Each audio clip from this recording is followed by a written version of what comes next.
Allô tout le monde, bienvenue dans une nouvelle vidéo. Cette semaine, on va jaser de minimalisme et plus précisément des principes du minimalisme qui me rejoignent un petit peu moins puis que en fait, j'applique pas dans mon quotidien. Si jamais vous êtes nouveau sur la chaîne, mon nom c'est Anne-Laurie puis ça fait au moins 3 ans et plus que je suis minimaliste puis que j'applique les principes du minimalisme dans mon quotidien. Mais il y a quand même certains petits côtés du minimalisme qui peut-être me rejoignent un petit peu moins. C'est ce que j'ai envie de mettre de l'avant dans cette vidéo aussi cette semaine. Donc, j'ai relevé 7 principes du minimalisme qui me rejoignent moins. Pour moi, le minimalisme, là, en partant, c'est quand même quelque chose d'assez relatif. Il y a des gens qui vont être vraiment plus minimalistes que moi, dans le sens où ça va être un minimalisme qui est plus radical, qui est plus extrême. Et il y a certainement aussi d'autres personnes qui se considèrent minimalistes puis qui sont probablement moins minimaliste que moi, si on veut. Donc, dans le sens que pour moi, la définition du minimalisme est quand même assez relative d'une personne à l'autre. Ceci étant dit, il y a quand même certaines petites choses du minimalisme qui me conviennent moins et on va commencer avec la première chose.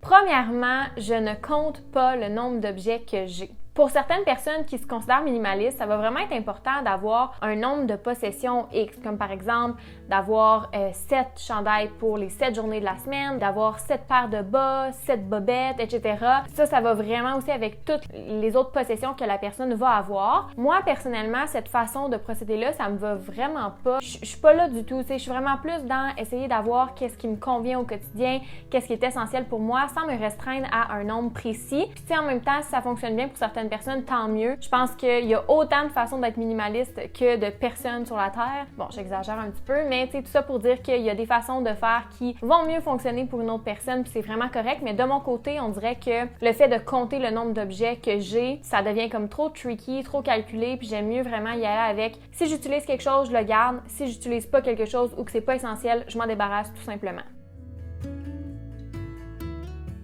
Ensuite de ça, le deuxième point, je vous dirais que je ne suis pas vraiment la décoration conventionnelle minimaliste. Je trouve que qu'est-ce qui est mis de l'avant souvent dans un mode de vie minimalisme, c'est beaucoup des couleurs blanches, ça va être peu de motifs, des couleurs qui sont très neutres. Ça va être une décoration qui est super épurée, qui est presque dénuée de chaleur si on veut. Puis honnêtement, moi ce que j'aime, c'est un petit peu comme j'aime les espaces qui sont épurés, j'aime les grands espaces qui sont propres, qui sont pas encombrés. Mais tu sais, je regarde ma chambre présentement là, j'aime ça quand il y a des petits éléments par-ci par-là qui rappelle la personnalité de la personne, puis que, tu sais, justement, c'est comme chaleureux, on sent que là, on est chez quelqu'un, ça lui correspond, c'est un endroit qui reflète sa personnalité. On dirait que j'aime quand même ça, moi, avoir une décoration qui fit un petit peu avec la personne que je suis. Là, je trouve que présentement, vous voyez, c'est quand même assez blanc et beige derrière moi. Fait que oui, j'aime les murs qui sont blancs et beige, mais ça va vraiment être avec la décoration. Fait que, tu sais, devant moi, là, j'ai comme un petit sac que j'ai cousu moi-même avec mon mood board sur une étagère en rotin. Ici, j'ai une couverture qui a été tricotée par la tante de mon chum. Donc, c'est tous des petits éléments comme ça, par-ci, par-là, dans la maison ou dans la pièce, qui font en sorte que ça reflète la personne qu'on est.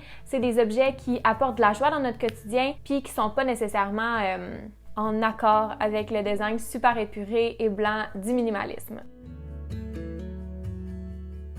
Ensuite de ça, un autre principe qui me rejoint un petit peu moins du minimalisme, c'est le fait d'habiter dans des petits espaces à tout prix. C'est certain que pour moi, je compte pas nécessairement habiter dans une géante maison ou d'habiter dans un lieu qui est beaucoup trop grand comparativement à qu'est-ce que j'ai besoin. Mais au début, quand je m'informais sur le minimalisme, je trouvais ça vraiment nice les mini-maisons, puis je voulais avoir une mini-maison, puis tu sais, je me disais que c'est vraiment juste ça que j'avais besoin. Puis on dirait que en ayant habité en appartement par la suite, je me suis rendu compte que j'aimais quand même ça, tu sais, avoir de l'espace pour circuler, puis pour recevoir des gens et tout, ce qu'une mini-maison peut pas vraiment faire, dans le sens où, tu sais, tu peux pas tant recevoir ta famille à Noël dans une mini-maison, c'est beaucoup trop petit. Donc moi, j'aimerais ça avoir une maison qui correspond à mes besoins, qui est pas trop grande, tu sais, mais qui est pas non plus trop petite. Donc un espace qui est juste parfait pour mes besoins à moi finalement. Par rapport à la mini-maison, j'écarte pas cette possibilité-là, mais plus sous forme de van life, c'est-à-dire que j'aimerais ça comme partir peut-être un an, un été en van, puis vivre comme ce mode de vie-là qui est quand même super centré aussi sur l'essentiel, mais pas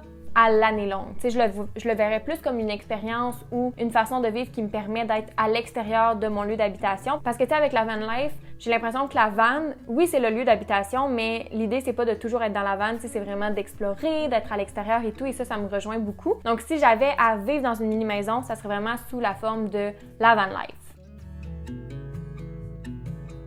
Ensuite, souvent avec le minimalisme, un des points positifs, c'est qu'on dit qu'on a beaucoup plus de temps devant nous parce que là, on magasine plus comme avant, tu sais, on va pas passer des heures à chercher la nouvelle paire de souliers à ajouter dans notre garde-robe, la nouvelle décoration, etc. Donc, on va perdre beaucoup moins de temps finalement qu'on passait avant dans les centres d'achat. De mon côté, je vous dirais que c'est vrai que je magasine plus dans les centres d'achat ou vraiment, vraiment rarement. Tu sais, je vais y aller parfois pour les cadeaux de Noël ou pour des trucs qui sont plus spécifiques que je vais pas retrouver en friperie.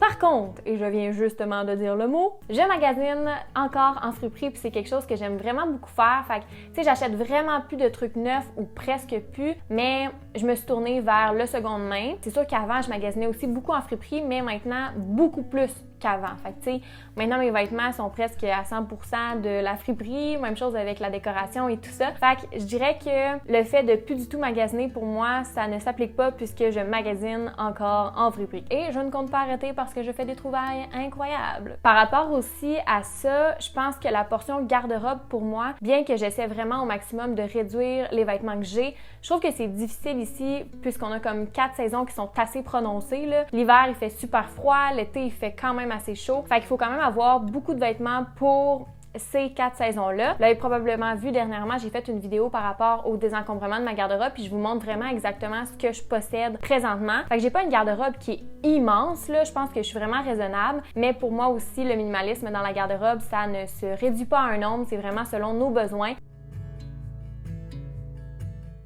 Un autre point du minimalisme extrême, si on peut dire, qui ne me correspond pas vraiment, c'est de ne plus du tout donner de cadeaux et de ne plus du tout en recevoir. Je vous dirais que moi, j'aime bien recevoir des cadeaux, mais quand c'est des choses que je veux, des choses que j'ai besoin, des trucs utiles ou des expériences, fait que je pense qu'il y a vraiment moyen de donner ou de recevoir des cadeaux qui sont minimalistes. C'est tout de suite, je pense à des expériences ou à des produits qui sont consommables. Donc moi, ça, c'est quand même quelque chose que je continue de faire aux occasions, mais j'essaie toujours que ça fitte avec mes valeurs. Puis je demande aussi toujours des choses qui correspondent à mon style de vie. Mais je pense que peut-être que quelqu'un qui serait 100% comme minimalisme à l'extrême aurait peut-être tendance justement à ne plus donner de cadeaux ou à ne plus vouloir en recevoir parce que cette personne-là considérerait qu'elle a tout ce qu'elle a besoin présentement, ce qui est pas tellement mon cas. Moi, je prends plaisir à donner des petits pots de confiture maison puis à recevoir des trucs qui sont utiles dans mon quotidien. Fait que ça, c'est peut-être un petit quelque chose que je dirais qui m'éloigne du mode de vie minimalisme très rigide et poussé à l'extrême.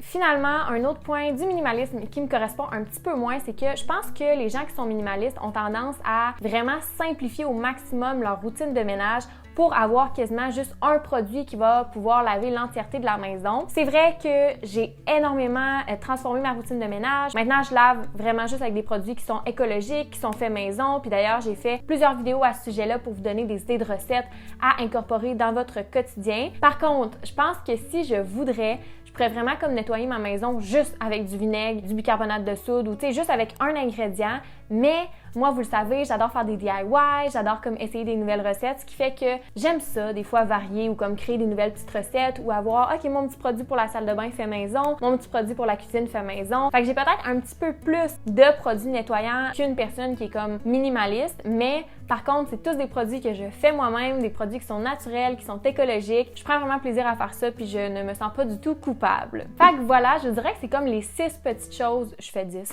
les 6 petites choses qui me correspondent un petit peu moins, mais il y a tellement d'avantages au minimalisme, puis il y a tellement de principes aussi que j'applique dans mon quotidien. Mais je voulais vous montrer un petit peu l'envers de la médaille que parfois on voit un petit peu moins sur les chaînes minimalistes, tu sais, les petites choses qui justement font en sorte que il y a certains principes du minimalisme qui s'appliquent un petit peu moins à ma vie. Dites-moi dans les commentaires s'il y a certains des principes que j'ai énumérés aujourd'hui qui s'appliquent un petit peu moins aussi à votre quotidien. J'espère que vous avez aimé la vidéo. Si c'est le cas, n'hésitez pas à mettre un petit pouce bleu, à vous abonner si ce n'est pas déjà fait et à activer la cloche aussi pour voir les prochaines vidéos.